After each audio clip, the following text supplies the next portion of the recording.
en algún punto del cielo nocturno sobre el Atlántico. Un bombardero furtivo B-2 Spirit de Estados Unidos vuela completamente solo rumbo a las montañas de Yaracuy. No hay escoltas, no hay casas que lo protejan, no hay misiles de crucero abriéndole camino, solo una ala volante negra, prácticamente invisible para los radares venezolanos, que en cuestión de minutos estará en posición de borrar del mapa el complejo de artillería de largo alcance más sofisticado de toda Venezuela. En tierra, todo parece rutinario. En un conjunto de búnkeres enterrados en la roca, al suroeste de Caracas. Las piezas de artillería autopropulsada 2S-19 y los lanzacohetes BM-30 Smerch descansan bajo metros de concreto reforzado. Los oficiales revisan inventarios. Los radares de vigilancia barren el cielo. Las baterías Pantsir están en alerta normal. En Caracas, se habla de disuasión y de capacidad de fuego estratégico. Convencidos de que estos cañones y cohetes guiados por GPS son la carta que equilibra. Al menos un poco. La enorme ventaja de Estados Unidos, nadie sabe qué, muy por encima de las nubes. Esa carta ya está sentenciada. Lo que está a punto de ocurrir no es un bombardeo más, es una demostración quirúrgica de lo que significa. En pleno siglo XXI, poder destruir en menos de 10 segundos cerca del 40% de la artillería de largo alcance de un país, usando solo 2 bombas GBU-57 desde un único B-2 Spirit. Años de inversión. Búnkeres diseñados para resistir misiles. Sistemas de defensa aérea de corto alcance y cientos de toneladas de munición, convertidos en un cráter humeante que los sismógrafos registrarán como si fuera un terremoto. Si de verdad quieres entender qué ocurre cuando una potencia decide poner en su sitio a un adversario mediano pulverizando, en una sola pasada, el corazón de su capacidad de fuego terrestre. Mira este video hasta el final. No olvides suscribirte al canal, dejar tu like y contarme en los comentarios desde qué país nos estás viendo. ¿Y qué crees que debería hacer el alto mando venezolano después de ver cómo un solo B-2 Spirit puede borrar casi toda su artillería de largo alcance en una sola noche? 2:47 de la mañana. Hora Venezuela. A 8.000 kilómetros de distancia, en la base aérea Whiteman, en Missouri. Estados Unidos, un bombardero estratégico Northrop Grumman, B-2 Spirit, rodaba lentamente por la pista de rodaje hacia su posición de despegue. El enorme avión, con su característica forma de ala volante que parecía surgida directamente de una película de ciencia ficción, se desplazaba con una gracia casi antinatural para algo tan masivo. Sus 52 metros de envergadura de ala a ala y sus 21 m de longitud lo convertían en una de las aeronaves más imponentes jamás construidas por la humanidad. Pero lo verdaderamente extraordinario de esta máquina no era su tamaño, sino lo que representaba 2 décadas de investigación en tecnología stealth. 400 millones de dólares invertidos en el programa completo para producir solo 21 unidades operativas y la capacidad de penetrar prácticamente cualquier sistema de defensa aérea del mundo sin ser detectados. El comandante de la misión, Coronel Marcus Phantom Henderson, con 400 horas de vuelo en bombarderos estratégicos y veterano de 127 misiones de combate en 3 continentes diferentes, verificaba metódicamente cada uno de los sistemas, mientras su copiloto, el mayor Sarah Chen, completaba la lista de verificación previa al despegue. Henderson había sido seleccionado personalmente para esta misión no solo por su experiencia técnica impecable, sino porque poseía algo que los analistas militares consideraban invaluable: la capacidad de mantener la calma absoluta bajo una presión extrema y tomar decisiones correctas en fracciones de segundo cuando las cosas se complicaban. La misión que estaba a punto de ejecutar había sido clasificada con el nivel más alto de secreto operacional. El objetivo era un complejo de artillería venezolano, ubicado en las montañas del estado Yaracuy, aproximadamente 180 kilómetros al suroeste de Caracas. Este no era un objetivo cualquiera. Los analistas de inteligencia estadounidenses habían estado monitoreando esta instalación durante 8 meses, observando cómo Venezuela había estado construyendo sistemáticamente lo que se había convertido en el complejo de artillería de largo alcance más sofisticado de toda América Latina. El complejo albergaba 12 sistemas de artillería autopropulsada 12 S-19 MST-TIA de fabricación rusa, cada uno capaz de disparar proyectiles de 152 mm a distancias de hasta 29 kilómetros con munición convencional o hasta 36 kilómetros utilizando proyectiles asistidos por cohete. Además, el sitio contenía sistemas de lanzamiento múltiple de cohetes BM-30 Smerch, capaces de saturar áreas extensas con cohetes de 300 mm en salvas devastadoras. Pero lo que realmente preocupaba al Pentágono era la inteligencia reciente que indicaba que Venezuela había comenzado a almacenar en este complejo proyectiles de artillería de precisión guiados por GPS, adquiridos clandestinamente a través de intermediarios, que transformaban estos sistemas de artillería relativamente imprecisos en armas de precisión, capaces de golpear objetivos específicos a decenas de kilómetros de distancia. El complejo había sido fortificado extensivamente.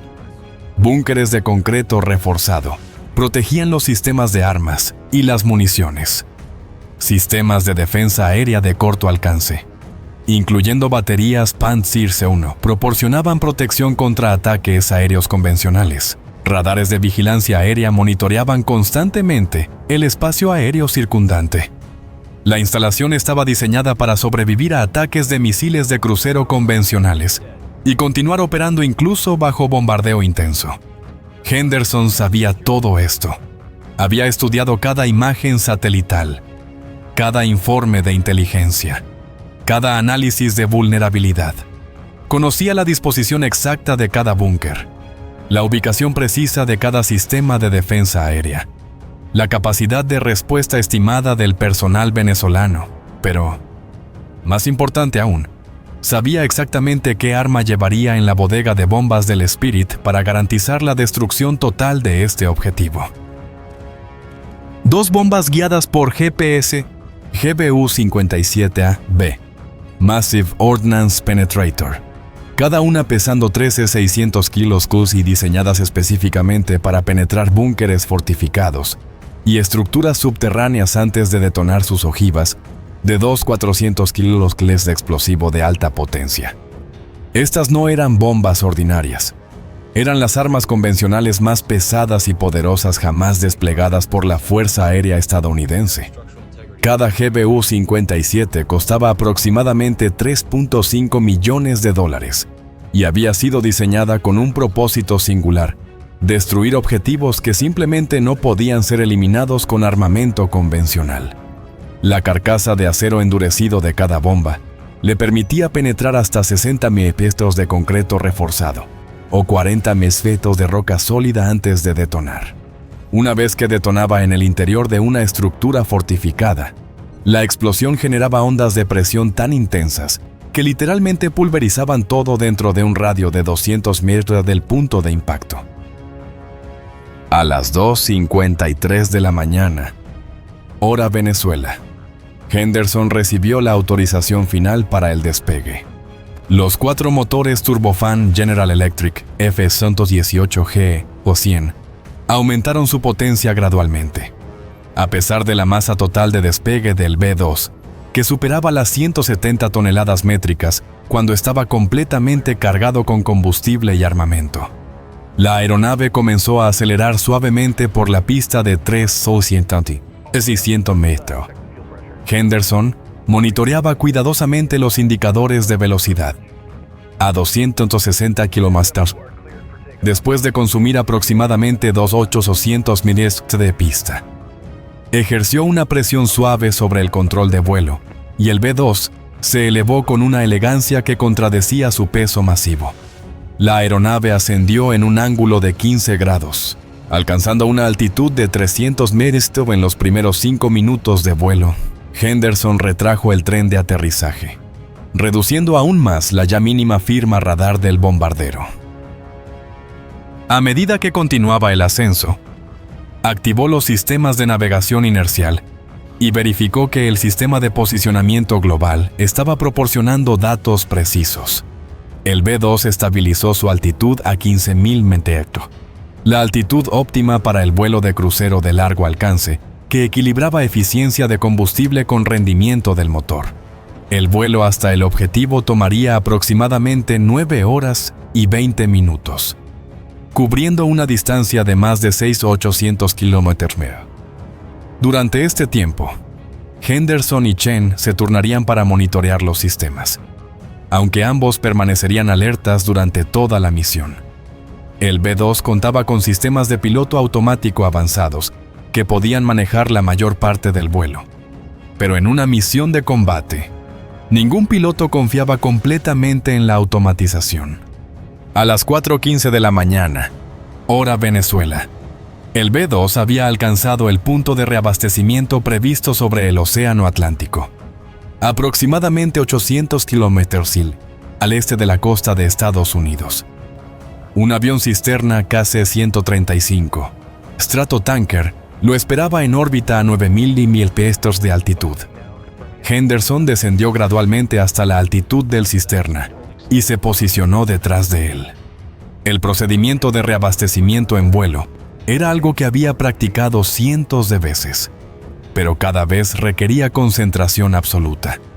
La pértiga de reabastecimiento del KC-135 se extendió, y Henderson maniobró cuidadosamente el B-2 hasta que la pértiga se conectó con el receptáculo de combustible en la parte superior del fuselaje del bombardero. Durante los siguientes 18 minutos, el KC-135 transfirió 45.000 litros de combustible JP-8 al B-2, rellenando completamente sus tanques internos.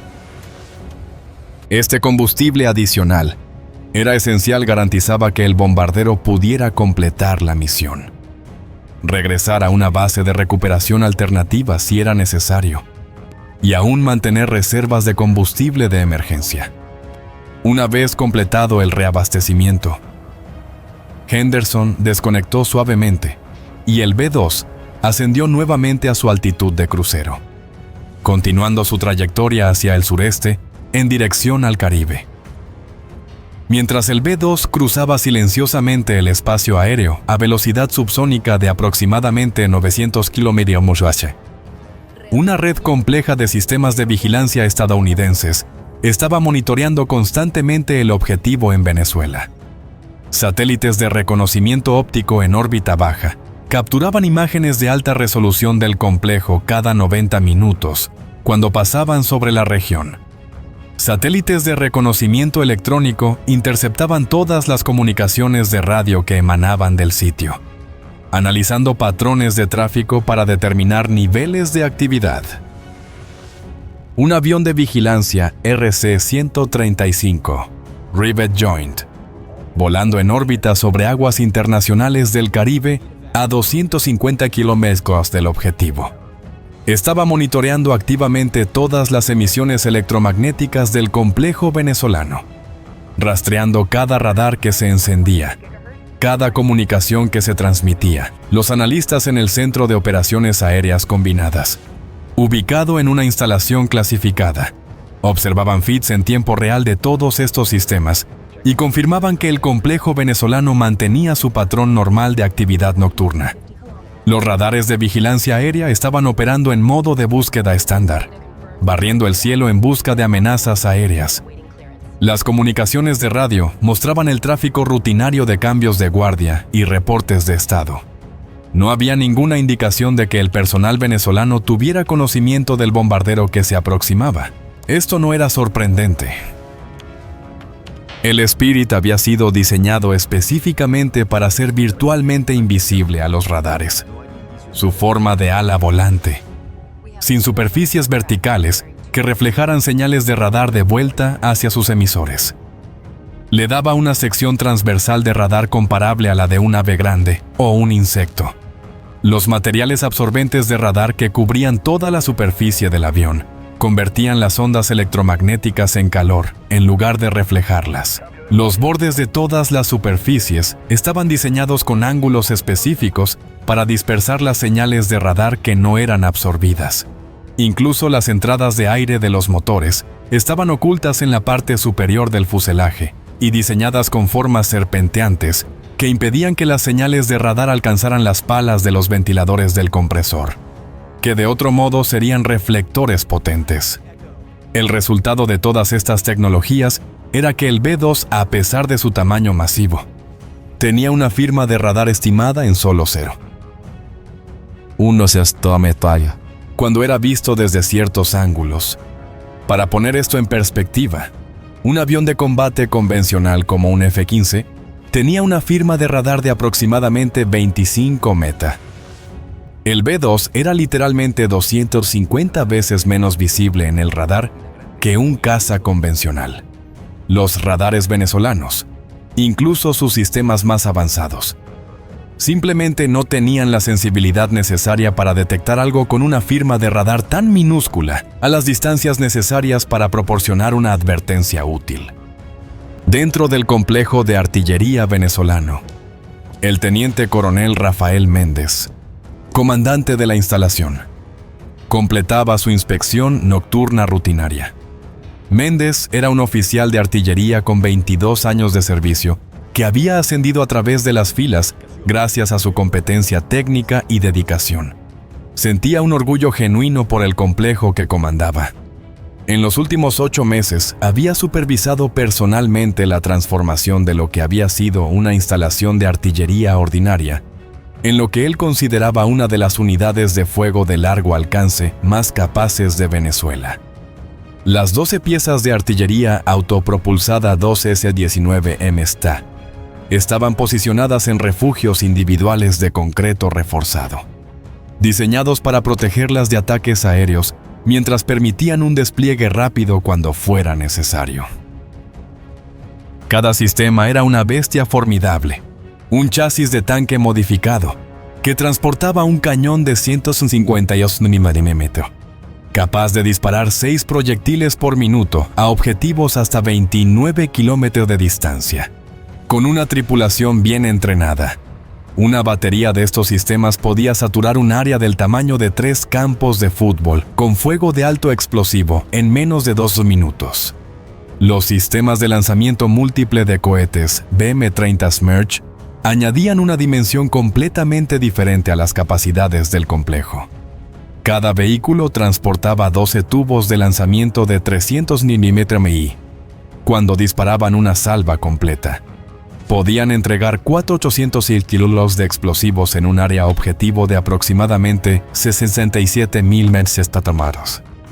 Méndez había visto videos de ejercicios de disparo de Smerch, y el efecto era simplemente devastador. El cielo literalmente se llenaba de estelas de cohetes, seguidos segundos después por un infierno de explosiones que borraba todo en el área objetivo. Pero lo que realmente emocionaba a Méndez eran los nuevos proyectiles guiados que habían llegado 3 semanas atrás. Oficialmente, estos eran proyectiles de artillería estándar de 150 y... Pero estos proyectiles particulares estaban equipados con kits de guía GPS que se atornillaban en la espoleta, transformándolos en munición de precisión con un error circular probable de solo 10 metros. Esto significaba que Méndez podía ahora golpear objetivos específicos, edificios individuales, puentes, instalaciones de comunicación, a distancias de hasta 35 con una precisión comparable a la de un misil guiado, pero a una fracción del costo. Méndez verificó su reloj. 5:23 de la mañana. El cambio de guardia ocurriría en 37 minutos. Decidió dirigirse al centro de operaciones para revisar los informes meteorológicos para el día siguiente. Habían planeado un ejercicio de disparo para el próximo fin de semana y necesitaba condiciones atmosféricas favorables para demostrar las capacidades de los nuevos proyectiles guiados a los observadores que vendrían desde Caracas. Mientras caminaba hacia el búnker principal de operaciones, Méndez no tenía forma de saber que en ese preciso momento a 840 kilómetros de distancia y a 15.000 metros de altitud. Un bombardero B-2 Spirit estaba volando directamente hacia su complejo, transportando las dos armas que convertirían su orgullo y alegría en escombros pulverizados en menos de 3 horas. A las 5:47 de la mañana, hora Venezuela, el B-2 cruzó silenciosamente la costa norte de Venezuela, penetrando el espacio aéreo del país, sin que ningún sistema de vigilancia venezolano detectara su presencia. Los radares de vigilancia aérea en la región costera continuaban sus barridos rutinarios, completamente inconscientes de que una de las armas más letales jamás construidas acababa de entrar en su espacio aéreo. Henderson ajustó ligeramente el rumbo, guiando el bombardero hacia una ruta que evitaba las áreas con mayor densidad de radares de defensa aérea, aunque el B-2 era prácticamente invisible a estos radares. Henderson seguía la doctrina operacional estándar de minimizar la exposición a cualquier sistema de detección potencial, incluso con tecnología stealth. Existía siempre una pequeña probabilidad de detección bajo ciertas circunstancias específicas, y un piloto profesional no dejaba nada al azar. El Spirit descendió gradualmente de su altitud de crucero hasta unos 1,200 metros a medida que se acercaba al objetivo. Esta altitud proporcionaba el equilibrio óptimo entre eficiencia de vuelo y precisión de entrega de armamento. A esa altura, el bombardero permanecía muy por encima del alcance efectivo de los sistemas de defensa aérea de corto alcance que protegían el complejo, mientras que seguía siendo lo suficientemente bajo como para garantizar que las bombas guiadas por GPS alcanzarían sus puntos de impacto designados con la máxima precisión.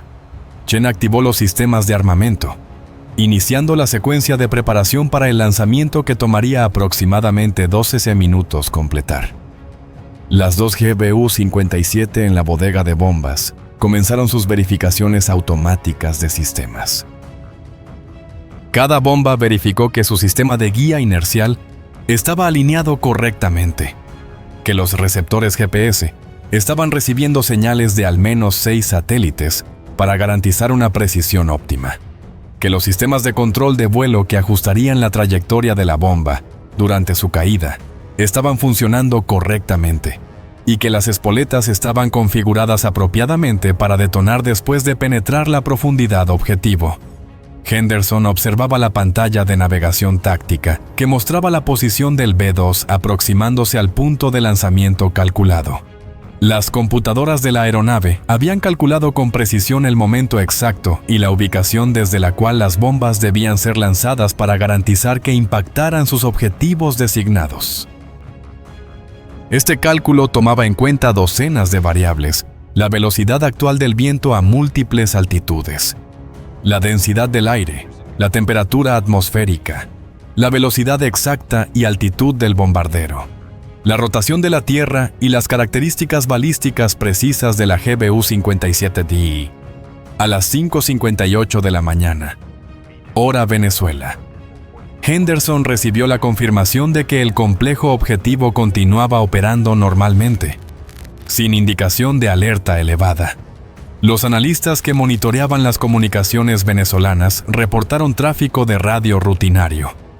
Los satélites de reconocimiento óptico habían capturado imágenes térmicas del complejo solo 3 minutos antes, confirmando que el personal se encontraba en sus posiciones habituales para esa hora de la mañana, a las 6:00 de la mañana, cuando el B-2 estaba a 42 kilómetros del complejo de artillería. Henderson recibió la autorización final para el lanzamiento. Verificó por última vez que todos los sistemas estaban funcionando correctamente. Luego comunicó a Chen armamento en caliente. Liberación en 30 segundos. Chen respondió. Armamento verificado en caliente. Computadoras de lanzamiento sincronizadas. 20 segundos. El B-2 volaba ahora absolutamente recto y nivelado a exactamente un 200 metros de altitud, manteniendo una velocidad constante de 850 mph. Cualquier variación en velocidad, altitud o rumbo, en este momento crítico, podría afectar la precisión del impacto. Las computadoras de lanzamiento contaban hacia atrás, calculando continuamente el punto óptimo de liberación basándose en datos actualizados de posición GPS del bombardero. A las 6:04 y 47 segundos de la mañana, hora Venezuela, cuando el B-2 estaba exactamente a 38.2 kilómetros del complejo de artillería venezolano, las compuertas de la bodega de bombas se abrieron silenciosamente. Las dos GBU-57, cada una suspendida en sus soportes de lanzamiento, quedaron expuestas al flujo de aire exterior. 3 segundos después, los mecanismos de liberación se activaron simultáneamente y ambas bombas cayeron libremente de la bodega. Durante los primeros 2 segundos de caída libre, las bombas cayeron verticalmente, separándose del B-2, mientras la aeronave continuaba su vuelo hacia adelante.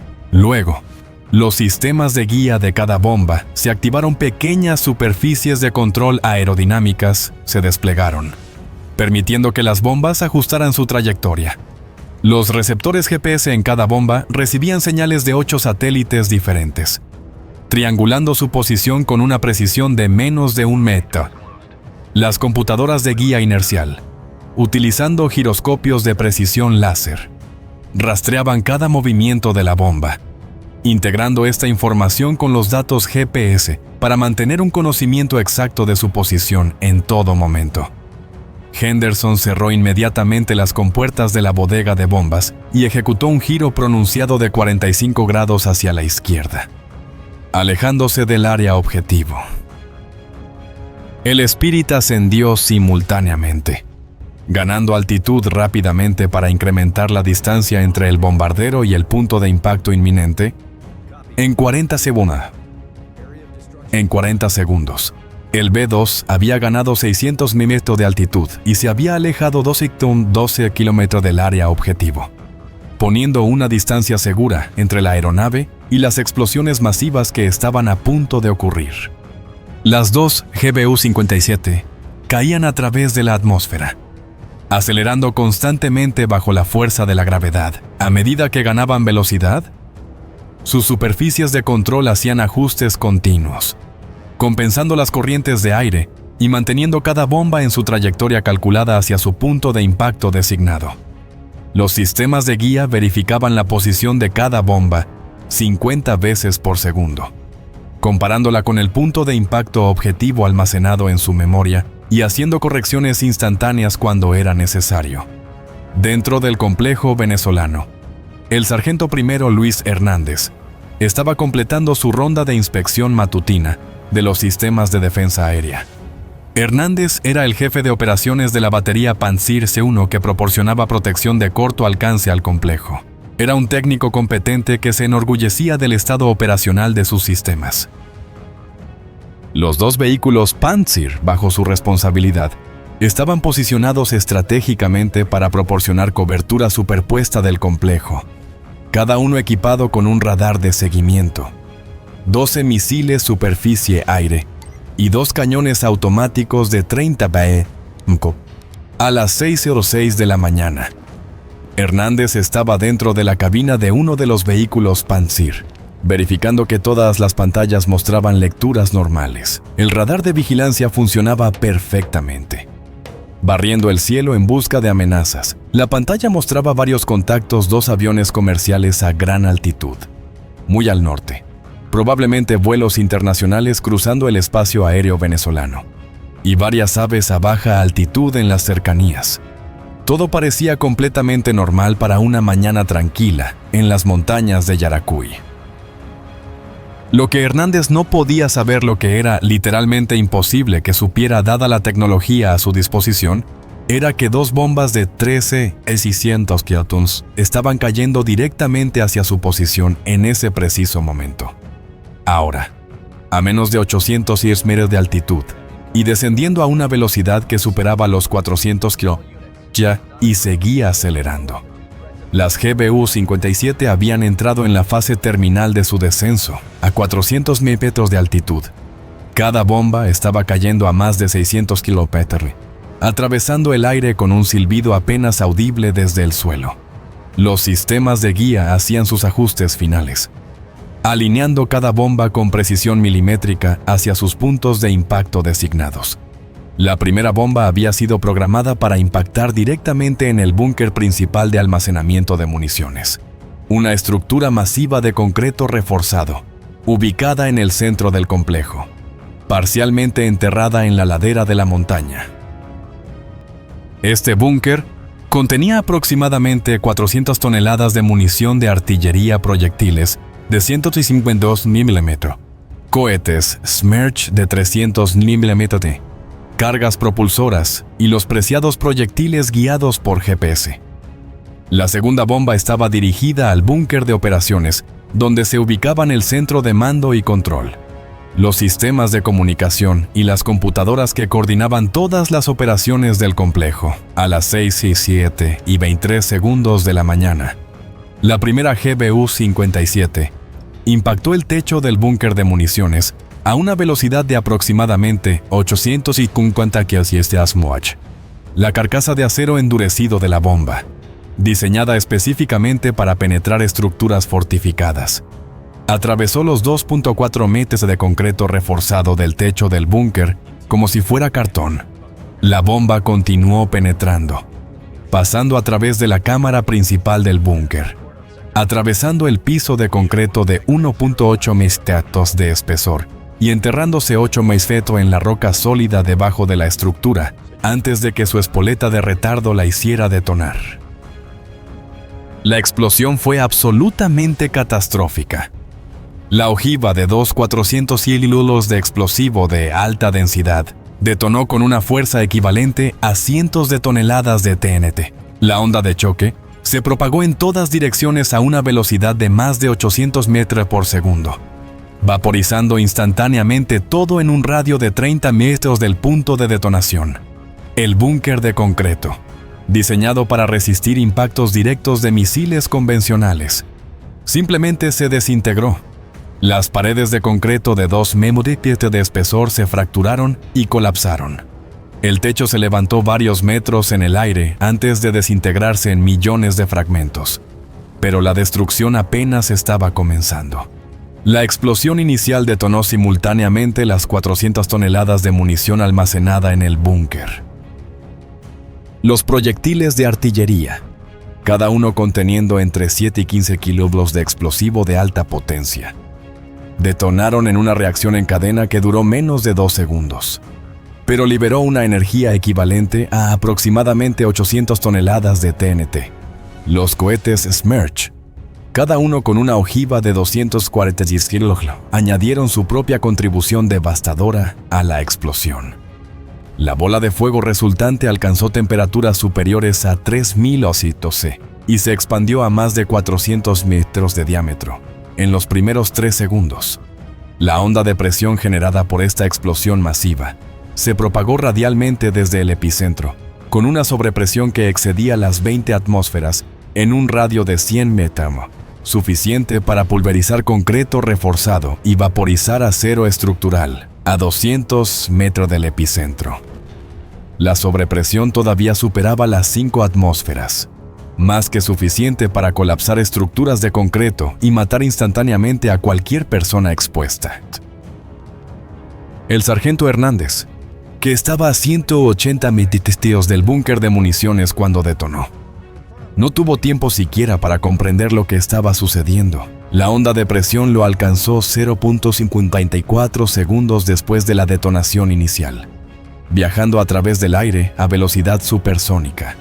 El vehículo Panzer en el que se encontraba, con sus 20 toneladas de blindaje, fue literalmente levantado del suelo y volcado como si fuera un juguete. Hernández murió instantáneamente cuando la sobrepresión aplastó su cavidad torácica y rupturó todos sus órganos internos. El vehículo Panzer fue encontrado más tarde a 90 metros de su posición original, completamente destrozado e irreconocible. Exactamente 1.7 segundos después del impacto de la primera bomba, la segunda GBU-57 impactó el búnker de operaciones. Esta estructura estaba ubicada a 240 metros del búnker de municiones en un extremo diferente del complejo. La segunda bomba penetró 12 metros de roca y concreto antes de detonar.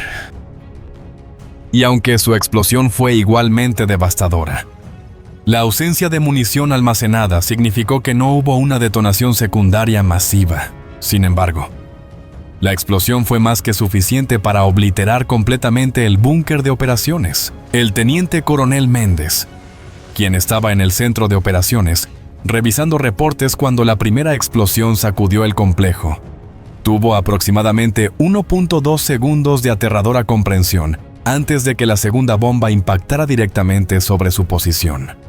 El búnker de operaciones y todo su contenido, incluidas 19 personas que se encontraban en su interior, simplemente dejaron de existir, vaporizados por la explosión.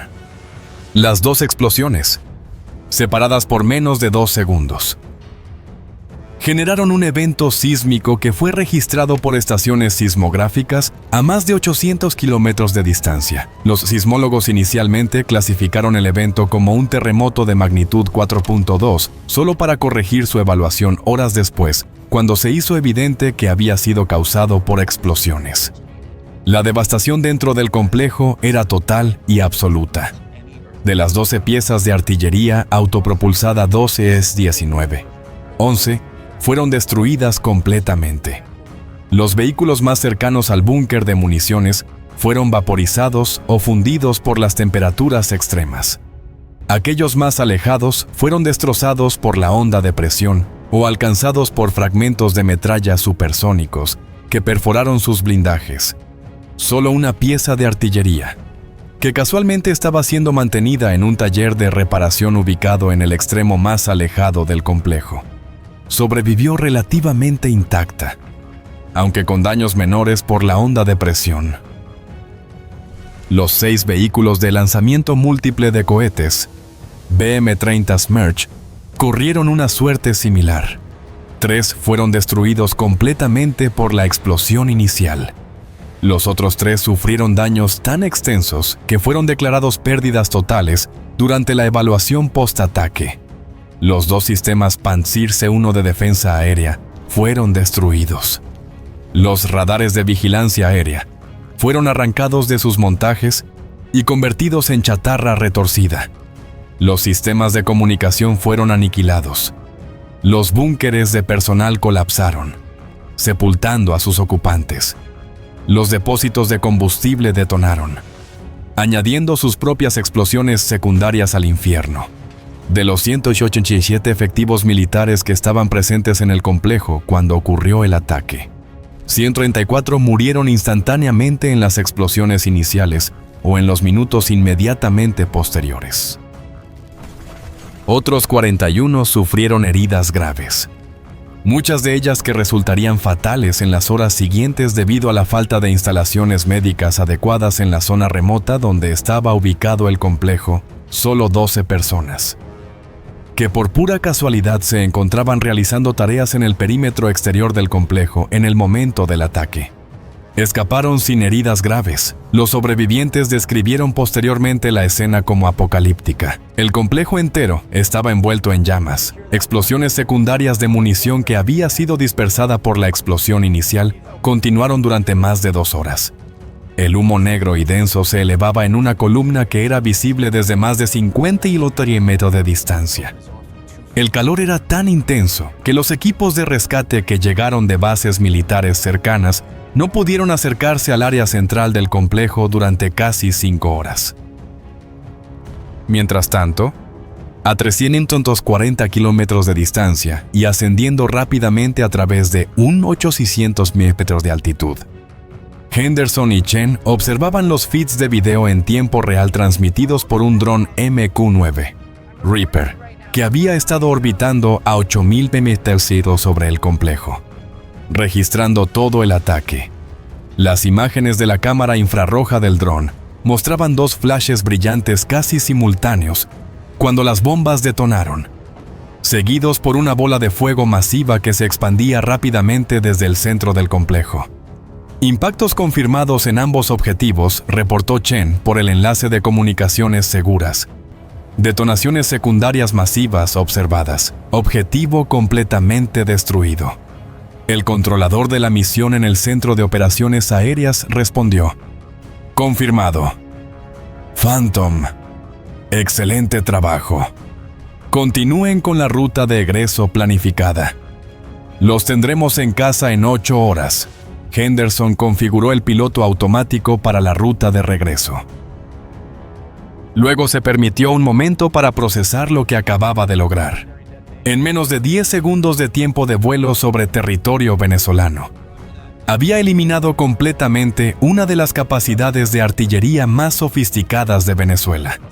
Una instalación que había tomado 8 meses construir y había costado al gobierno venezolano aproximadamente $280 millones.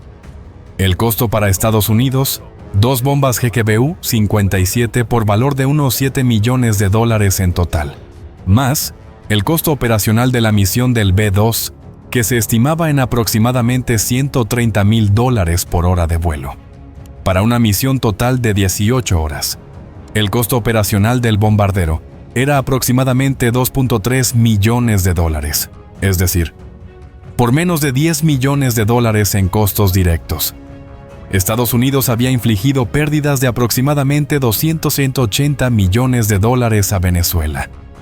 Una relación de costo-efectividad de 28:1. Pero los números financieros contaban solo parte de la historia. El impacto estratégico era mucho más profundo. El complejo de artillería destruido había representado aproximadamente el 40% de toda la capacidad de artillería de largo alcance de Venezuela. Su eliminación significaba que Venezuela había perdido efectivamente la habilidad de proyectar fuego de artillería de precisión a distancias superiores a 30 kilómetros en cualquier escenario de conflicto futuro. Los proyectiles guiados por GPS, que habían sido tan difíciles de adquirir y tan caros, habían sido destruidos completamente. No había posibilidad de reemplazo en el corto o mediano plazo, dado que los canales de adquisición que Venezuela había utilizado habían sido identificados y cerrados por presión diplomática estadounidense. Más allá del impacto material, estaba el impacto psicológico. El complejo había sido fortificado específicamente para resistir ataques aéreos. Se suponía que era invulnerable. Los oficiales venezolanos habían invertido recursos significativos y habían tomado todas las precauciones razonables para proteger esta instalación crítica. Y, sin embargo, había sido obliterado en cuestión de segundos, sin advertencia previa, sin que ningún sistema de defensa tuviera siquiera la oportunidad de responder. La realidad era que Venezuela simplemente no tenía defensa contra un ataque del B-2 Spirit. Los radares no podían detectarlo. Los misiles no podían alcanzarlo. Los cazas no podían interceptarlo. El bombardero podía penetrar el espacio aéreo venezolano, atacar cualquier objetivo que eligiera y retirarse sin que Venezuela pudiera hacer absolutamente nada al respecto. Esta era una demostración brutal y absoluta de la superioridad tecnológica estadounidense, una que no se perdería entre los planificadores militares venezolanos ni entre cualquier otro adversario potencial que estuviera observando. En las horas y días siguientes al ataque, la respuesta venezolana osciló entre incredulidad, furia e impotencia. El ministro de Defensa convocó una reunión de emergencia del alto mando militar, donde oficiales furiosos exigían represalias. Pero, ¿represalias cómo? ¿Contra qué? El bombardero que había ejecutado el ataque ya había regresado a Estados Unidos, inalcanzado e inalcanzable. Los generales venezolanos no podían ni siquiera confirmar con certeza qué tipo de aeronave había realizado el ataque, aunque la inteligencia militar venezolana sospechaba correctamente que había sido un B-2. El análisis forense del sitio del ataque, realizado en las semanas siguientes, confirmó que habían sido 2 bombas extremadamente grandes y poderosas, probablemente GBU-57, basándose en las características de los cráteres y el patrón de daño. Los investigadores encontraron fragmentos de la carcasa de acero de las bombas, enterrados hasta 15 metros en el suelo. testimonio de la energía cinética masiva con la que habían impactado. El análisis químico de los residuos explosivos confirmó que se había utilizado explosivo militar de alta densidad de grado estadounidense. Los costos finales del ataque fueron devastadores para Venezuela. Más allá de las pérdidas humanas, 162 muertos y 33 heridos graves. Las pérdidas materiales incluían 12 sistemas de artillería, 12 S-19, MSTA, valorados en $4.5 millones cada uno, para un total de 54 millones. 6 sistemas BM-30 Smerch, valorados en $3.2 millones cada uno, total de 19. 2 millones. 2 sistemas Pantsir C-1 valorados en 14 millones cada uno, total de 28 millones. Aproximadamente 400 toneladas de munición de artillería valorada en unos 38 millones de dólares. Los proyectiles guiados por GPS, cuyo valor exacto era clasificado pero se estimaba en más de 25 millones. Toda la infraestructura del complejo, incluyendo búnkeres, instalaciones de almacenamiento, sistemas de comunicación, valorada en aproximadamente 95 millones. Y los costos indirectos de entrenamiento del personal, pérdida de capacidad operacional y el impacto en la moral militar. El total de pérdidas directas e indirectas se estimó en más de 280 millones de dólares. Sin contar el hecho de que muchos de estos sistemas simplemente no podían ser reemplazados debido a sanciones internacionales y restricciones de exportación de armas. Para Estados Unidos, el ataque fue considerado un éxito operacional completo. El B-2 había demostrado su capacidad para penetrar espacio aéreo defendido, atacar objetivos fortificados y regresar sin detección. La misión se había ejecutado exactamente según lo planificado, sin complicaciones. Los objetivos habían sido destruidos completamente.